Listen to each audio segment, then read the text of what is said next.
Welcome to the podcast of the Consortium for History of Science, Technology, and Medicine. I'm Bob Akashrafi. Today is September 22nd, 2021, and I'm speaking with Eric Hintz, who is a historian at the Lemelson Center for the Study of Invention and Innovation, which is part of the Smithsonian National Museum of American History. And Eric is the author of American Independent Inventors in an Era of Corporate R&D. Thank you for joining us, Eric. Hey, Babak, it's my pleasure. Thank you. Eric, you start your book with the widespread perception in the early 20th century that the golden age of independent inventors in America was over. Can you describe that golden age and tell us why so many people thought it was over? Sure. The golden age of invention in America is this, I would say it's probably this era in the second half of the 19th century. So think about, 1850 to about 1900, maybe 1910. And this is, probably all the great heroic inventors you've read about in books as a kid or as an adult. This is Thomas Edison. This is Alexander Graham Bell, Samuel Morse, Colt, Tesla. They're these kind of heroic figures that, through their genius, create inventions and then build entire industries out of them, like the electrical industry or the telephone industry, or someone like the Wright brothers who do powered flight. Part of the reason that this is considered a golden age is this period in the late 19th century kind of overlaps with the Romantic period in art. And there's this fascination with these heroes of invention. So you get all of these fawning biographies and paintings of inventors and children's books that celebrate them as heroes. And so during this period, these inventors are kind of held up as heroes, and they're a convenient stand-in for America's technological ascendance. So there's this really heroic period in the late 19th century. But then the second part of your question is what happens? How does that golden age end, or why is there a perception that it's ended? So around 1900, you start to see the emergence of the first corporate R&D labs at places like General Electric, AT&T, DuPont, Kodak, Corning, Alcoa, the biggest technical firms. These are highly capitalized firms, right? Big money. And the directors of these firms are not willing to bet the technological fortunes of their firms on the idiosyncrasies of some wild-haired genius inventor. They want to make invention more repeatable, more continuous, more predictable. So, they basically hire scientists and inventors, and they internalize the inventive function and bring it inside the firm. Inspired largely by Edison himself and his Menlo Park laboratory, you hire a staff of inventors and you work on multiple problems at the same time. And then all of those patents belong to the firm and they can commercialize them all within the confines of the vertically integrated firm. Now, as this new mode of invention, corporate R&D, becomes popular and more corporations adopt it, they're also invested, the corporations, in trumpeting the success of their new labs. And so corporations also have big advertising budgets. And I argue in the book that the corporations go on a PR campaign that both celebrates their new form of invention, the corporate R&D lab, while also kind of denigrating the independents. They cast them as antiquated, unsophisticated tinkerers. And that, I argue, is part of this perception that the corporate R&D lab has replaced or supplanted the independent inventor because that's what the corporations wanted you to believe. And for those independent inventors who persisted, how did they try to accommodate themselves to the rise of corporate R&D labs and the new perceptions of independent inventors? One of the most fascinating things that I found in researching and writing the book is the degree to which independent inventors, that is individuals, didn't just compete with the corporate R&D labs, they also partnered with them.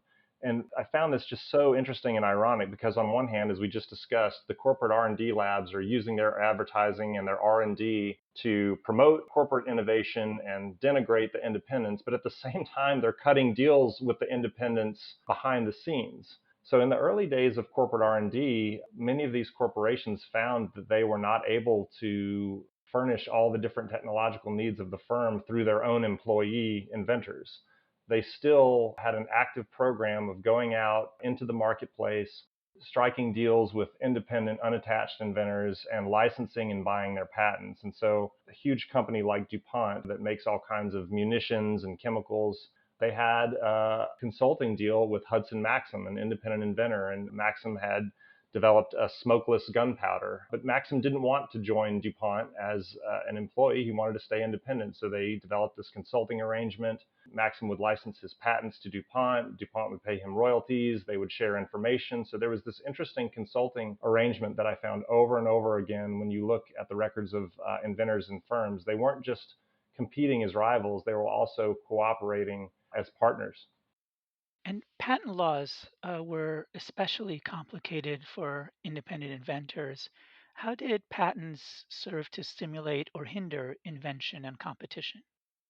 It's a really great question. There are those two sides to the patent law. So, the IP clause is written right into the Constitution in 1790. It's Article 1, Section 8, which is the basis of not only the patent laws, but the copyright laws. So, the whole point of the patent laws is to give an inventor a temporary period of protection to exclude others from using the invention so that they can build a business and profit from the invention. So that started out as 14 years, it became 17 years, now it's 20. So the term has changed over the years, but the idea is the same. The idea is to stimulate invention. And it definitely did that. One of the interesting things that I found was, especially for women inventors and African American inventors, the patent system was really important. In the era that I write about, right before 1920, women are unable to vote.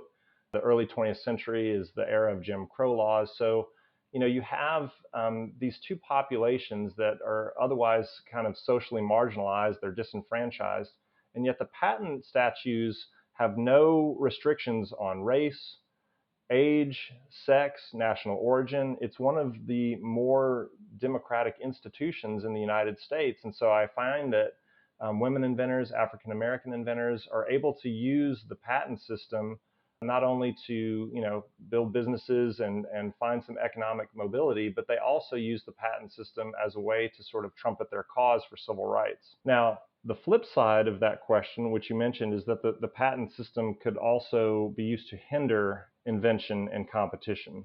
So the corporations that build R&D labs quickly realize that patents are one of the keys to sustaining their monopolies.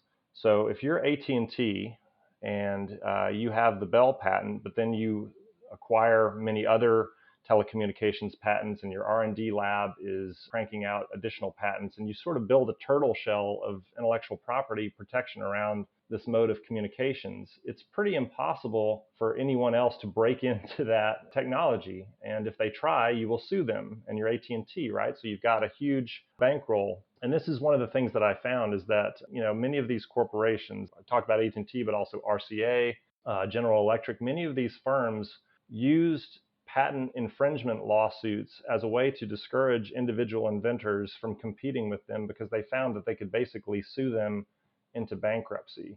So patents were really one of the ways that corporations maintain their monopolies.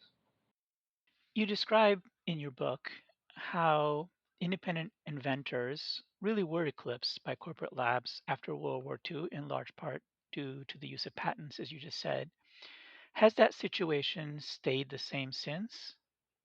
There's a really interesting evolution in the decades after World War II, and you're correct. I would say that R&D, corporate R&D labs are really ascendant in the decades immediately following World War II. So if you think about like the 1950s and the 1960s, this is the Cold War. There's a ton of government contracts flowing to huge firms like IBM because we need mainframes to handle all the business of the federal government. There's huge contracts flowing to Boeing and Lockheed and other defense contractors and on and on. So the Cold War and much of the research needs of that arms race, tended to flow to the contracts, the research contracts and the invention contracts would flow to the corporate R&D labs because they had the scale and the ability to handle some of these big projects in a way that an individual inventor never could. But I find that things kind of change around the 1970s. A lot of things happening in the 1970s. You have a lot of economic dislocations, right? There's OPEC oil embargo, and then you get stagflation.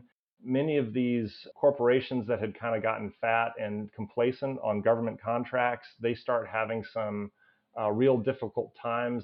Their productivity stagnates. There's some embarrassing failures where like RCA kind of gets outflanked by the Japanese companies like Sony and things like consumer electronics, and R&D kind of begins to dwindle. And there's a lot of fear in the United States about American competitiveness, corporate competitiveness, and things like that. So several laws get passed that make things a little bit easier for independent inventors to compete. One of the most important ones is the Bayh-Dole Act. So this is federal government research, often going to universities in the form of NIH or National Science Foundation grants. Bayh-Dole Act allows the commercialization of government-funded research. So you start to see, in the beginning, 1980s, it's things like Genentech coming out of Stanford with Herbert Boyer and UCSF. You also see things like Google coming out of Stanford, right? This is Sergey Brin and Larry Page. Also, the tools get a little cheaper, right? If you think about many of the things that garage inventors and dorm room inventors are making in the 1980s, 1990s, 2000s, it's computer-based innovations. It's software, right? So you don't need a huge chemical laboratory to be an inventor. If you have a pretty good laptop and some software, you can code an app or build a website and start a company and do pretty well as an independent inventor.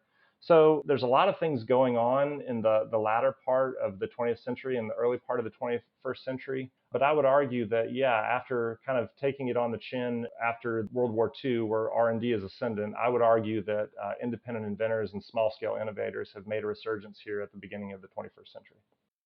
So, your book recovers the history of independent inventors in the 20th century, and it's a very interesting and very complicated story involving corporate strategies of invention, innovation, patent laws, regulations, and court cases.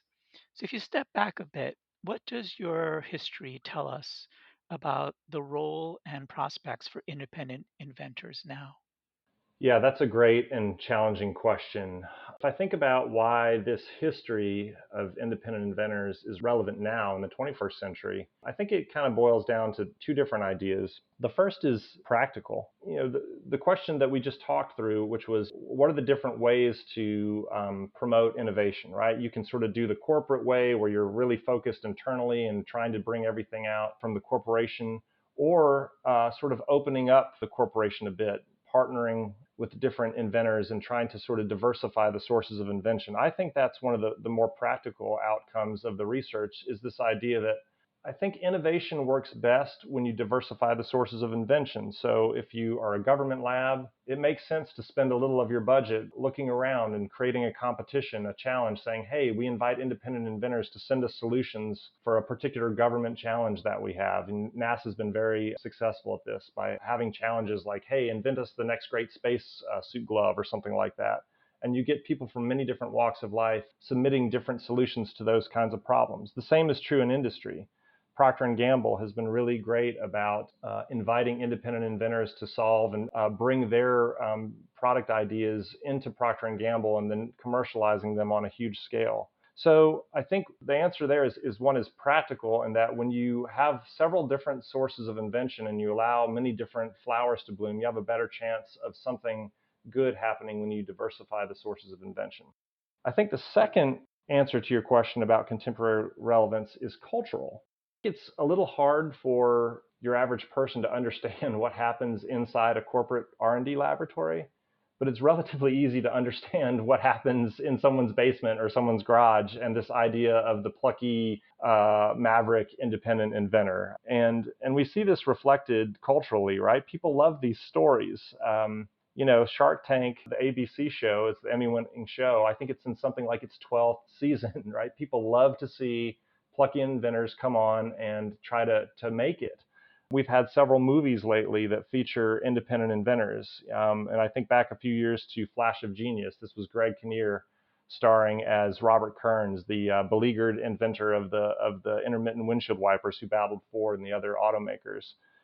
Jennifer Lawrence starred as Joy Mangano, who was the inventor of the Miracle Mop, and she was a star on QVC. And I've heard that Gal Gadot is going to be starring as Hedy Lamarr, who was an actress but also an inventor during World War II of some technology that helped to steer torpedoes and is now the basis of Wi-Fi and Bluetooth and other communications technologies. So I think there's a real thirst and an interest in American society for these kinds of stories of independent inventors. Great. Thank you, Eric, for sharing your work and your perspectives with us. Babak, it was a pleasure, really fun. Thank you. The book is American Independent Inventors in an Era of Corporate R&D, published by MIT Press. This has been a podcast from the Consortium for History of Science, Technology, and Medicine. You can find more resources for exploring this topic, other podcasts, video lectures, archival spotlights, as well as opportunities to connect with our community of scholars at chstm.org. This podcast is made possible with the generous support of the Pew Charitable Trusts and the Rita Allen Foundation.